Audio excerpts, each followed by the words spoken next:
Sa video na ito, samahan niyo ako sa aking paglalakbay papunta kung saan lumaki ang aking mga magulang, ang probinsya ng Eastern Samar. Wala!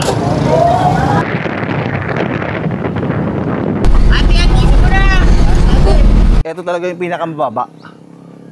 Pwede ko lang... Ito po yung pinaka-pogi ng lokal dito. Baka biglang bumigay.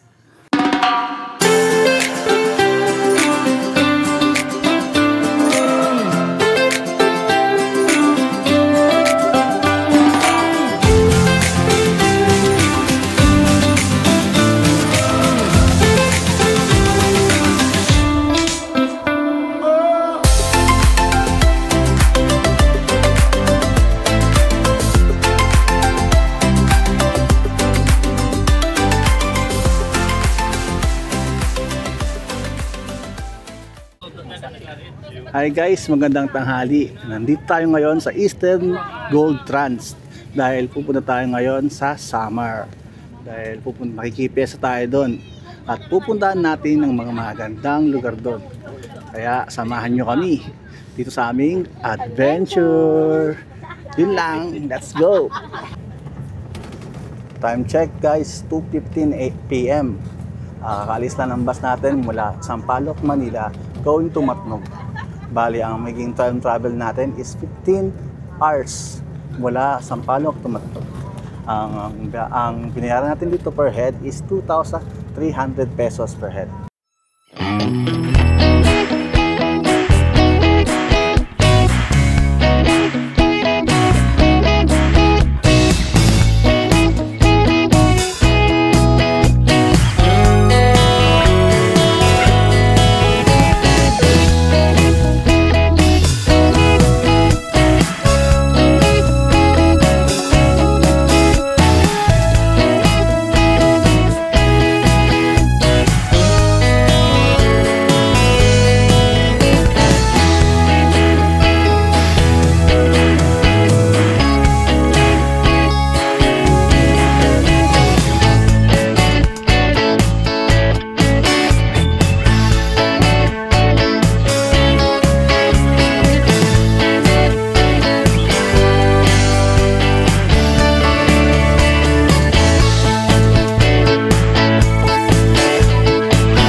Guys, nandito tayo ngayon sa Candelaria, Quezon.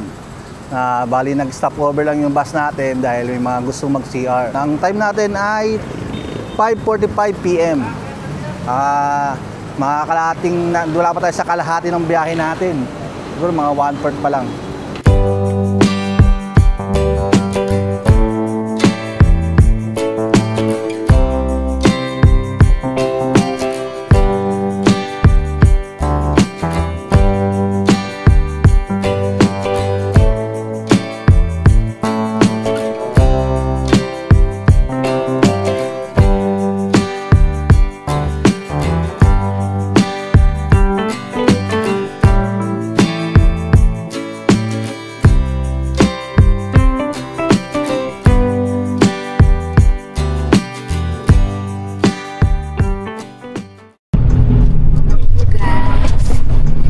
Time check.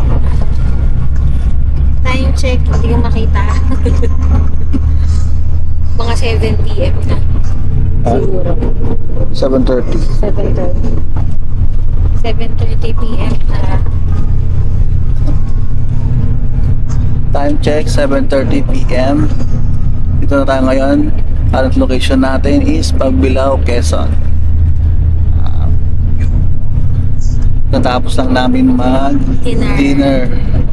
At ngayon, sleeping time na. Magkita-kita na tayo bukas ng umaga. Good night.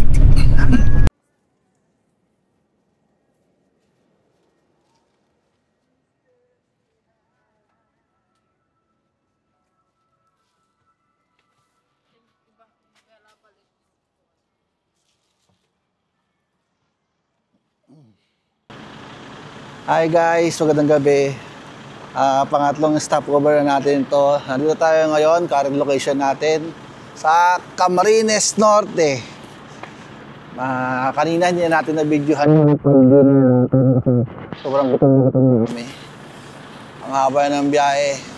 Malapit na tayo sa Sorsogon. Mga ilang oras na lang. Nandito na tayo. Diyan lang kayo. Stay tuned, guys.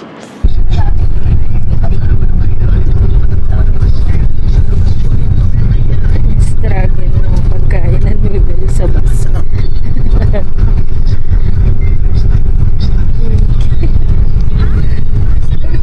Ikutang driver. Makahilog ng maayos.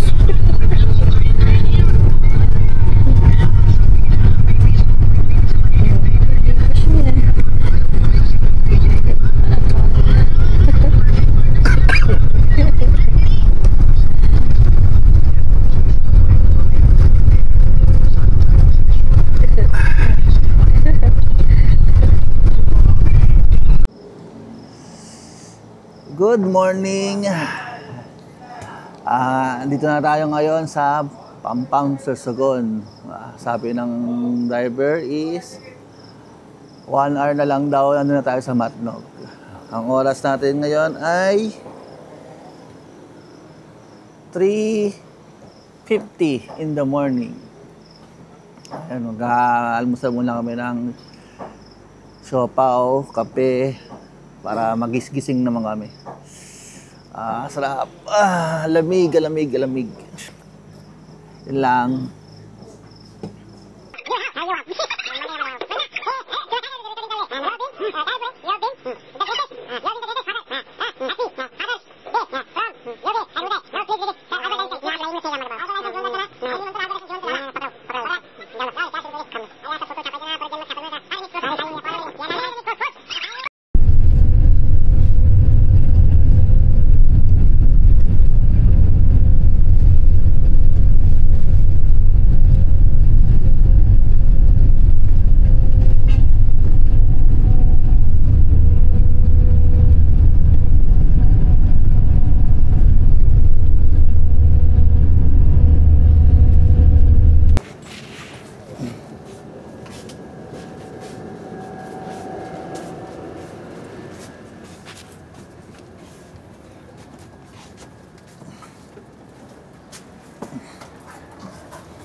Ando na. Ando na.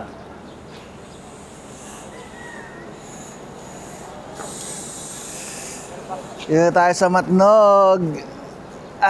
Sakay tayo ng barko maya-maya lang.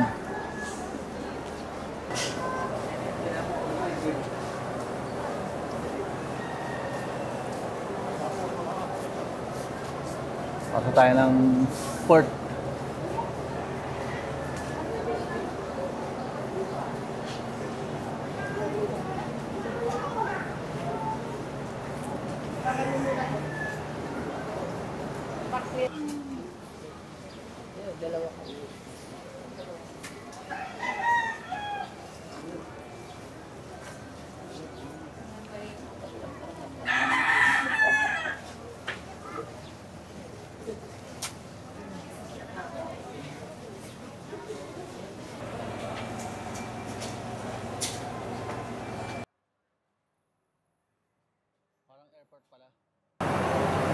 Parang airport pala yung port ng Matnog.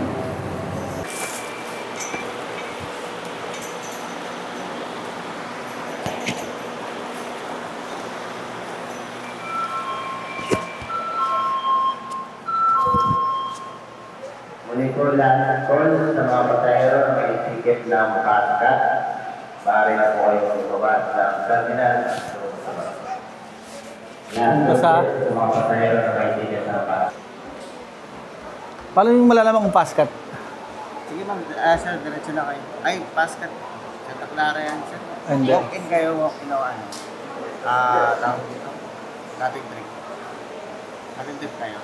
Hindi, may bus o bus kami. Anong bus na? 844. Anong bus na yun po? Eastern Gold Trans. Gold Class, wala pa po. Kung muna kayo, Salamat po.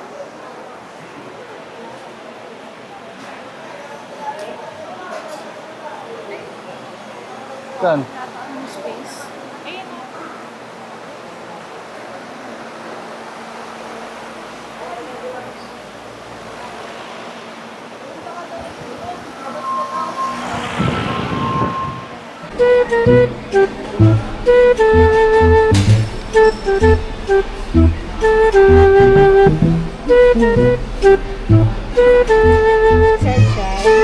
Sarap.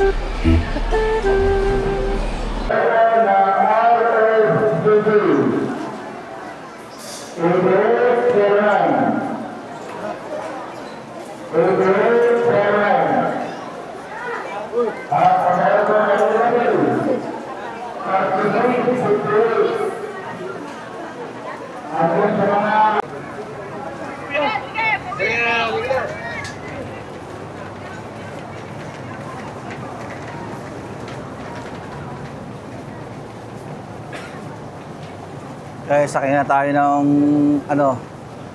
barko. Unfortunately, hindi tayo makapagpalipad ng drone dito dahil bawal daw. Nagtanong tayo sa mga security guard, pero bawal daw magpalipad ng drone. Ang oras natin ay 8:50 in the morning.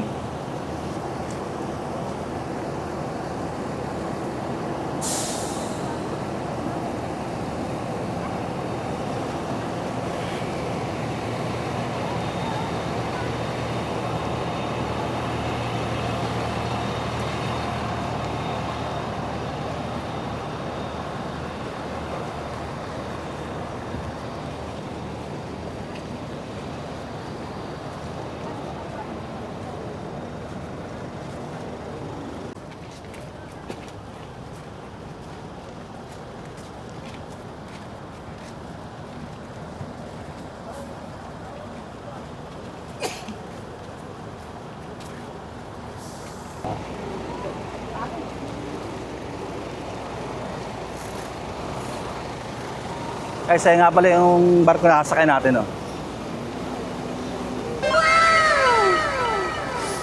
Santa Clara Shipping Corporation.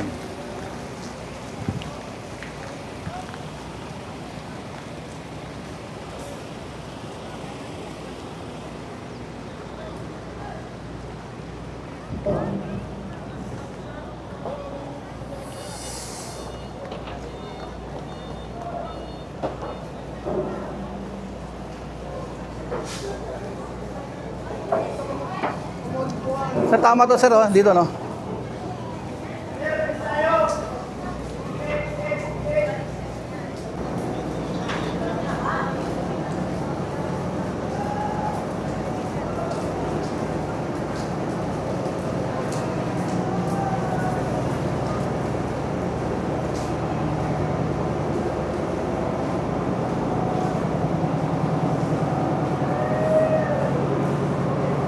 Haba ng pila.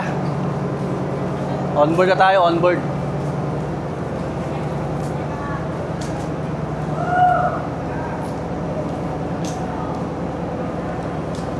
Laki ng barko, no? Lahat ng bus dito ipaparada lahat ng bus. Ang sinasakyan natin. Tapos yung mga pasahero, dun sa taas. Akit tayo doon, pataas.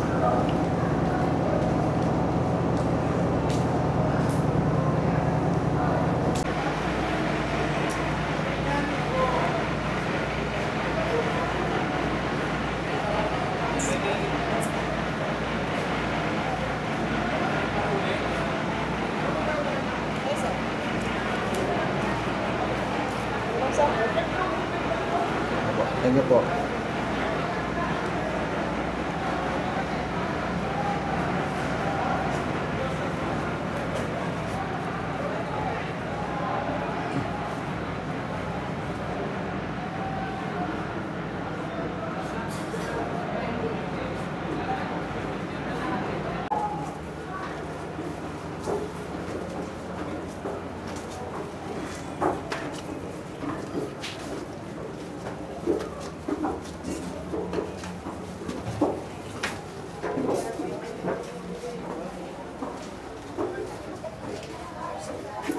Mag-register data.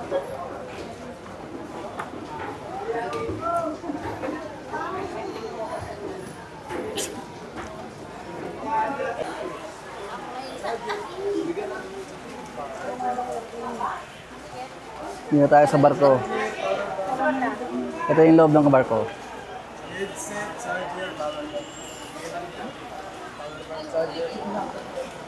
Charger, headset.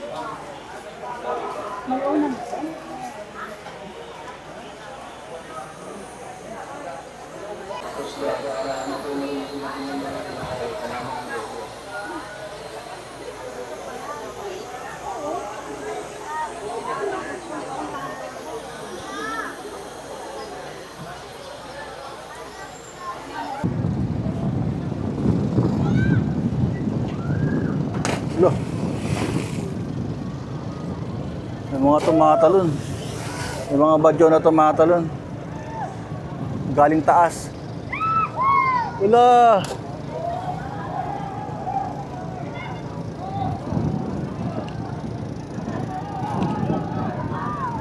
Ang galing nila lumungoy oh.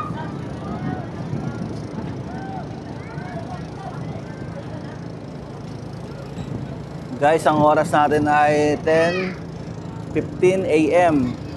Paalis ng barko natin mula Matnog, papunta naman siya ng Port ng Allen.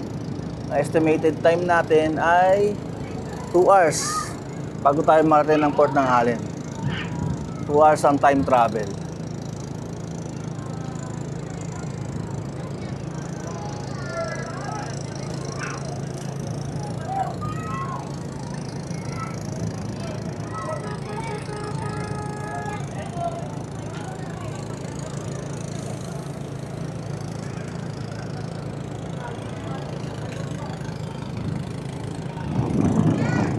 Bye-bye, Matnog!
guys, may mga nag-hihingi sa atin dito ng mga badyo na mga barya.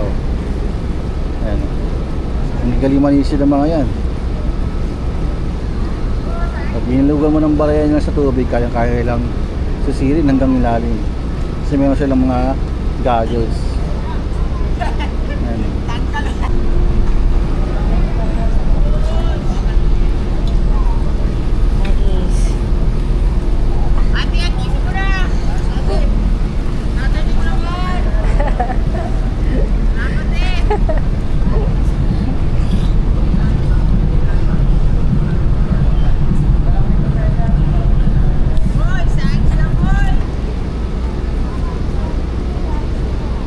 Pala guys, medyo hindi maganda ang panahon ang pagdating natin dito sa port ng Allen.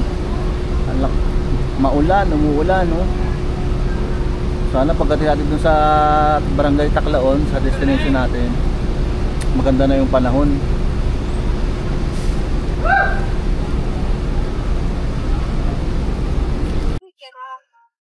Hey guys, welcome back. Nandito ulit tayo ngayon sa ating bus. Nakasakay na ulit tayo.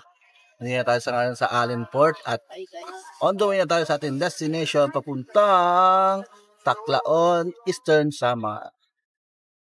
Tayo nyo lang ang aming pagdating dyan. Stay tuned. Let's go!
The next day.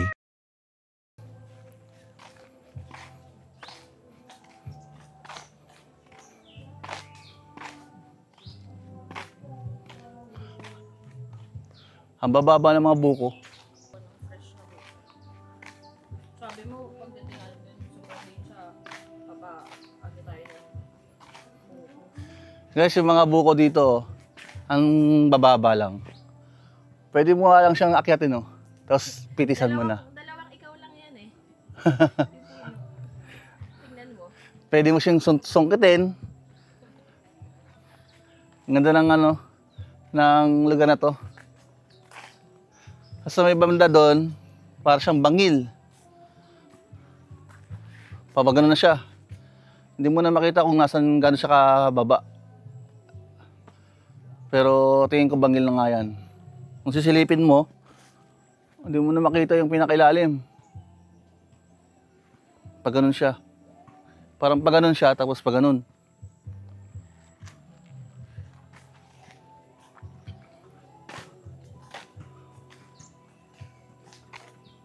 Pares ko ng hangin dito. Parang gagaling yung mga sakit-sakit mo dito pag dito ka tumira. Oh. Abot na abot. Abot na abot yung mga buko.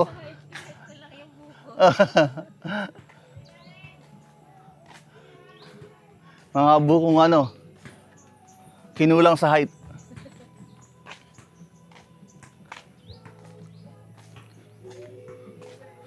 Yung mga bahay dito simple lang. Hindi mga matataas na bato. Mabababa lang sila. Yung iba naman, ang gamit nilang mga dingding, pawid, kung tawagin. Simpleng-simple lang yung structure ng bahay nila. Walang masyadong arte. Pero syempre, yung bubong nila, yero, para hindi na ng ulan. Hello po. Opo. Didiin nila. Apon na ka nito.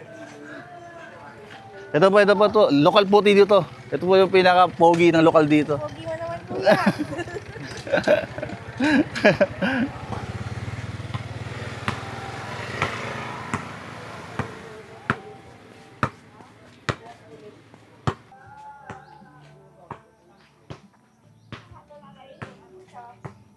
Ganyan yung mga klase ng bahay na nandito. Pawid. Simple.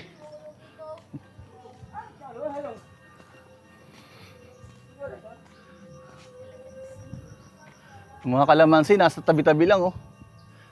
Pagka kailangan mo ng kalamansi, pwede ka nang pumitas.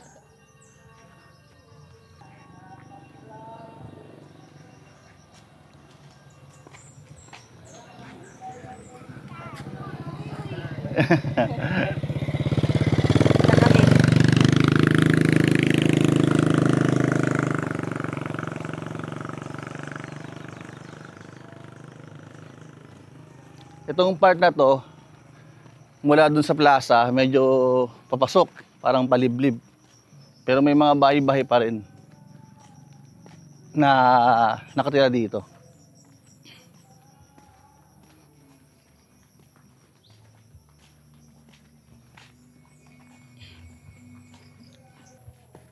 Sabi ng mga taga rito, ang mga pangunahing pamumuhay daw dito, pinagkakabuhay nila is pangingisda. Pero yung iba naman daw, nagpupunta na ng Maynila, doon na nagtatrabaho. Tapos yung mga magulang nila dito, pinapadala na nila ng pera para yun ang nagiging source of income nila. Ang ilan lang daw yung nagkokopra dito. Ilan lang? Halos wala na, pero meron pa rin naman na nagkokopra. Pero karamihan daw talaga. Meron kaya tayong mapupuntahan. Naging isda or nagpupunta na ng Maynila.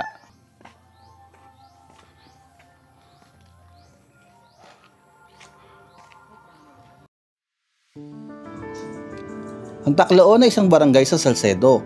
Matatagpuan ito 14.2 na kilometro sa kanlurang bayan ng Salcedo, 30.2 na kilometro mula sa bayan ng Giwan at 62.3 na kilometro sa timog silangang lungsod ng Borongan, ang kabisera ng Eastern Samar.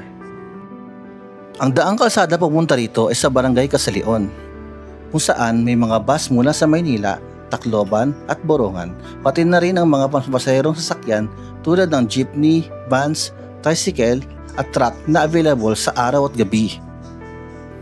Pagsasaka, pangingisda, pangangalakal ng mga produktong aquamarine, pagkukopra at nakadepende sa remittance, lokal at abroad ang pangunahing source of income dito. Yeah. Kasi ito talaga yung pinakamababa. Pwede ko lang may buko na tayo.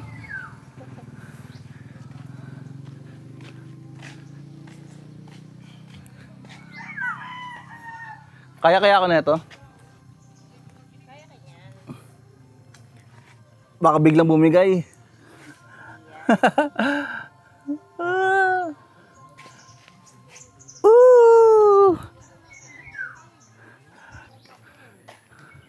May mga piso wifi din pala dito. So hindi mo na problema yung mga internet connection.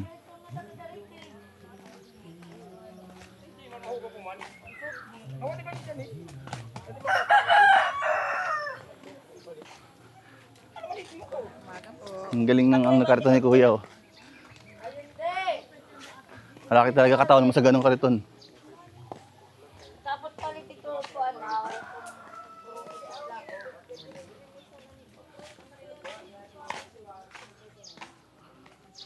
Yung bahay matutumba na.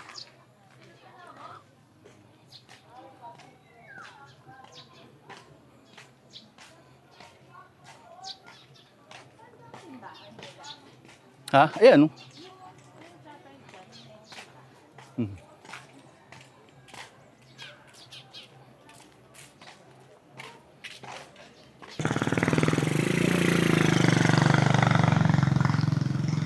Guys, nandito na tayo sa pinaka-plaza nila. Bali, ito yung nagsisilbi nilang multipurpose hall. Dito ginaganap yung mga piyesta, kasal, or anything na pwedeng ganap din dito. Kagaya ito. Yan. As ayun yung maliit nilang simbahan. Hindi ko lang alam kung ano yung pangalan ng simbahan na yan, pero tatanong natin mamaya.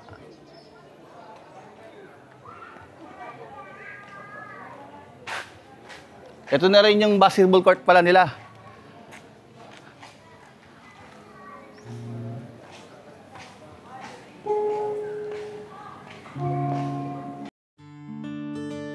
Ang Samar ang pangatlo sa pinakamalaking isa sa Pilipinas. Ito ay isang nakatagong hiyas na nag-aalok ng natural wonders at mayamang kultura. Ang malawak na sakop ng lupa nito, ang gagandang beaches at mayamang ecosystem ang nagsisilbing dahilan ng natatanging nitong ganda. Ang pangunahing kalsada ng probinsya ay dumadaan sa mga pangunahing pamayanan at sa tabi ng mga dalampasigan mula Arteche hanggang Barangay Buenavista sa Kinapundan, kung saan ito ay naghahati pakanan patungong Lawaan at patimog patungong Giwan. Ang probinsya ay may dalawang paliparan, ang Borongan at ang Giwan Airport. Sa kasulukuyan, wala nang mga commercial flight patungo sa probinsya dahil ang parehong paliparan ay para lamang sa mga magagaan na pribadong eroplano at mga eroplano ng militar. Ang ekonomiya ng lalawigan ay pinangungunahan ng agrikultura at pangingisda. Ang mga taniman ay sumasaklaw sa halos 95% ng kabuuang lupain ng agrikultura.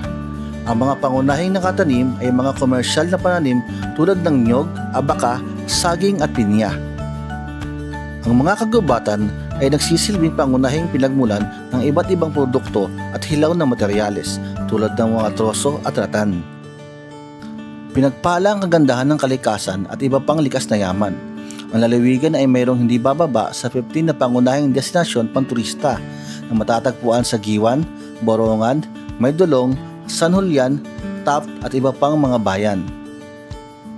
Kasama rito ang mga makasaysayang lugar at iba pang likas na atraksyon na pangunahing binubuo ng mga beach, natural na kuweba, spring, talon at mga anyong bato.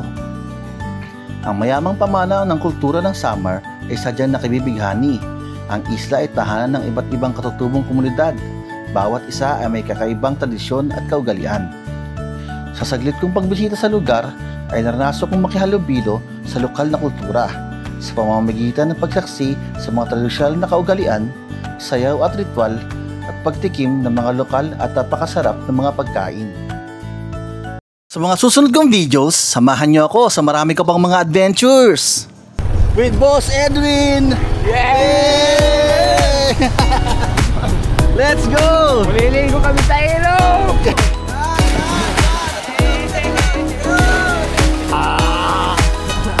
Nalunod. Wala na nalunod.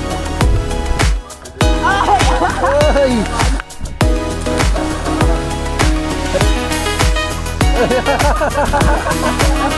Subscribe guys!